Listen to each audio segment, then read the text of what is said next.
Hey, what's up, guys? It is OGC coming at you with another Hero Spotlight. Today, we are going to be looking at one of my all time favorite heroes. Not my favoriteest of my favorites, but definitely one of my all time favorites. His name is Bane. And Bane is. He is the quintessential tank. He is what you think of when you think of tank and what a tank should be. First of all, he's a frickin' barbarian, a mercenary overlord. Second of all, he's shirtless and his abs are almost as good as mine. So I mean, right there, he's a winner. He is a winner.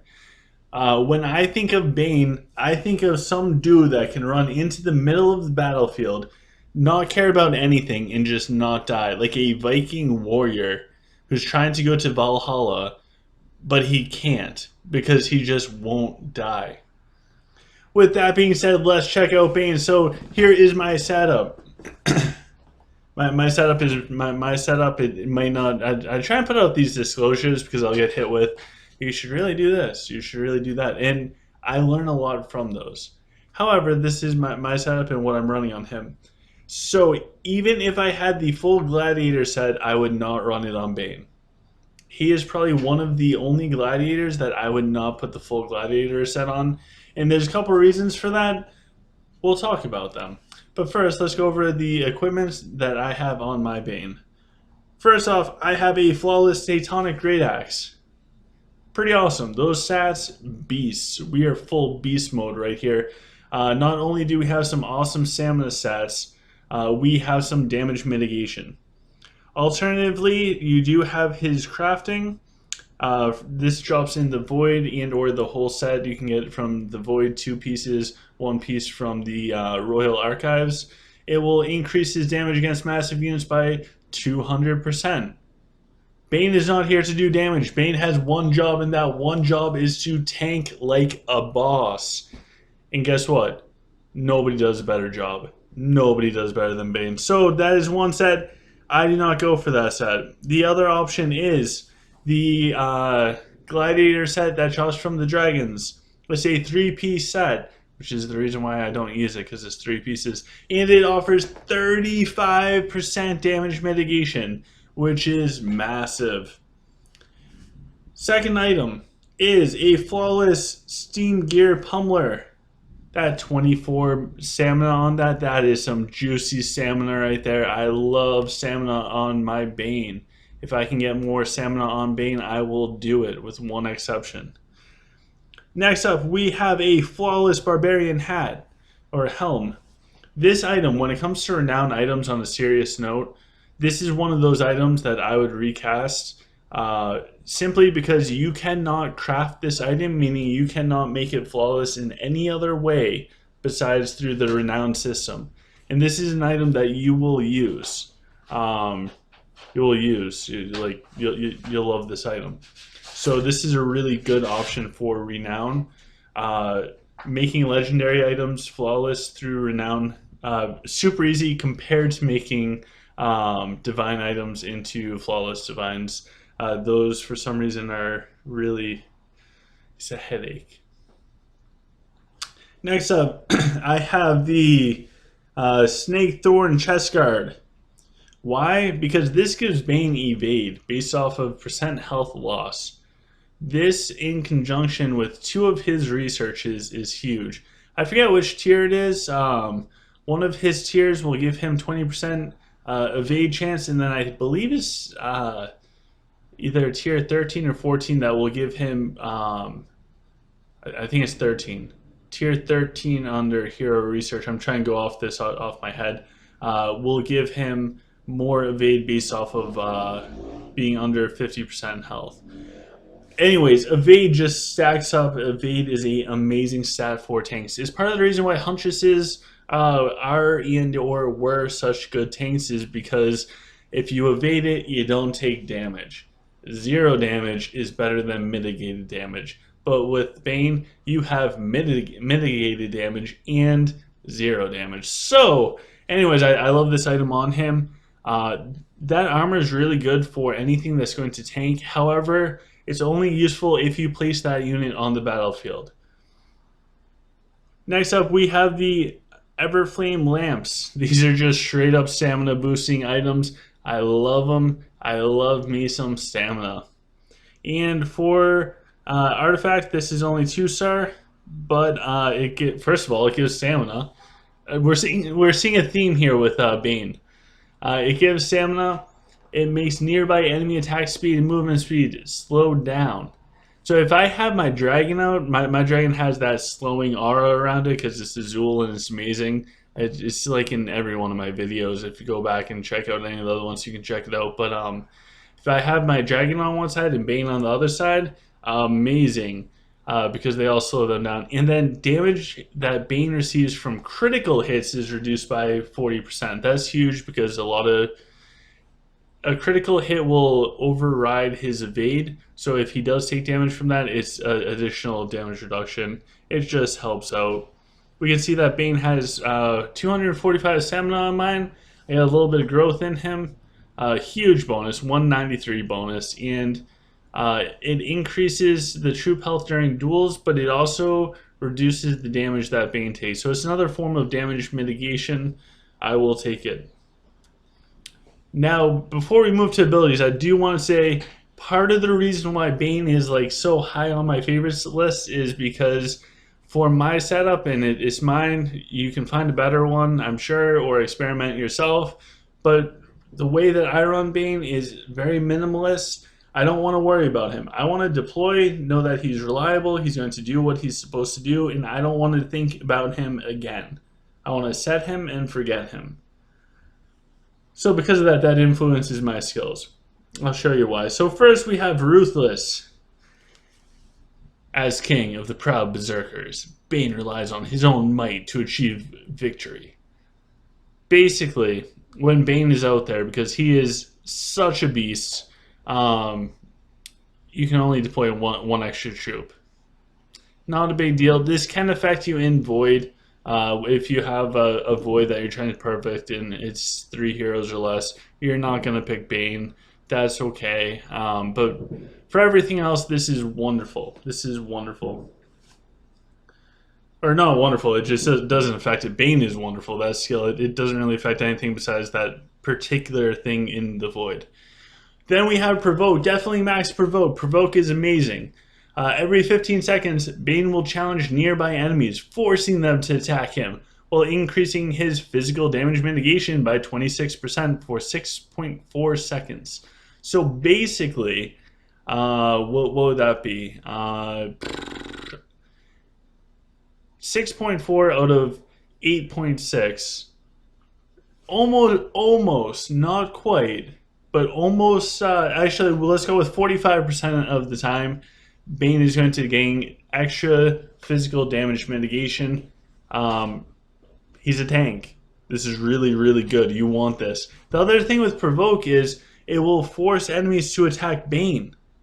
You want the enemies to attack your tank. You want your squishies to not be attacked by enemies. So Bane can get all of the enemy high damage dealing people to attack him. That's awesome. So this skill is awesome. Next, so we have ferocious charge. We have Bane's charge. It costs 1 health, which isn't a big deal because Bane has a ton of health. He runs to a target location, dealing up to 55 damage to enemies hit along the way. At the end, he immediately casts Provoke. That skill is huge. You can control where Bane goes on the battlefield. You can get him into the back line, so all of the enemy backline people start attacking him. And he casts Provoke immediately upon getting there, which means he gets that damage mitigation for 6.4 seconds. Next up, we have Viking Chieftain. Just forget this skill. I shouldn't even have 1 point in it. It's absolutely... I'm not even go through it. This skill is crap. Do not get a single point in it. I got 1 just to see what it does. I regret it. I really, really regret it. Do not waste your points. We're not even going over that skill. It's not worth it. Delete it from the game. We have Corner Beast. When Bane's health falls below 30%, he does a ton more damage, and he just tears up the battlefield. It's a nice skill. Bane really doesn't do damage. He's a tank. But anyways, I got a few points because why not? Next we have Spinning Axe. Every time he suffers attack damage, there's a 25% chance that he will counter with the spinning attack that does damage to enemies around him. I didn't go too crazy in this skill just because Bane is a tank. He tanks things. He's not Jax. He's not Mako. He can get shot by Jax and Mako and live for a long time. He's not Jackson. He's not Mako. So I didn't go too crazy in this. If someday when I have a huge surplus of skill point cards that are just sitting there collecting dust, I'll dump them in and I'll put some points into this. Won't be anytime soon. Next, we have Barbaric Blessing. We have, at level 5, this is why that headgear is so important. Alright, so if we go back to his items, let's switch it. This is what you queue up your gold troops with. 2 Masonic Scepters, they drop from Void to 81, and everything that increases command. If we go into that setup, Barbaric Blessing is only level 4. This gives him 42 stamina and 32% resistance to physical damage. Basically, damage mitigation. Bane's got damage mitigation on top of damage mitigation on top of damage mitigation. Throw the artifact on to reduce crit and add on damage mitigation from crits. He's got it all around. He is a beast. Anyways, so at level 4, 4 out of 4, that's as high as you can bring it by adding points.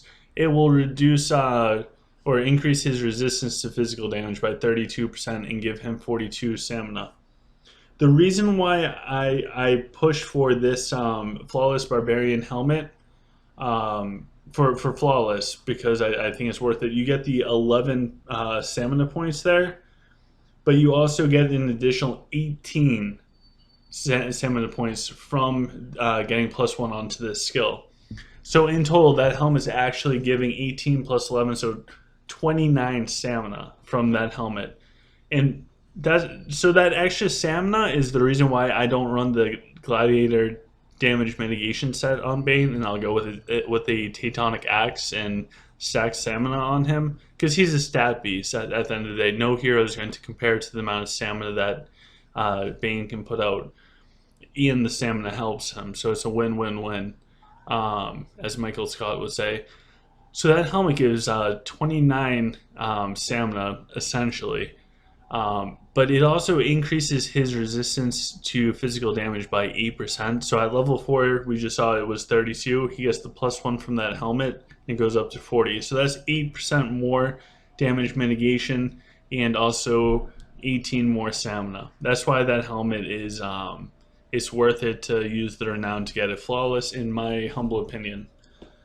The only thing I would change with this is I do think that it's worthwhile to get at least 1 point into ferocious charge.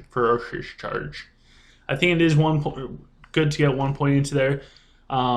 There's very few heroes that you can control their specific movement. Ferocious charge. I'm just gonna butcher that forever.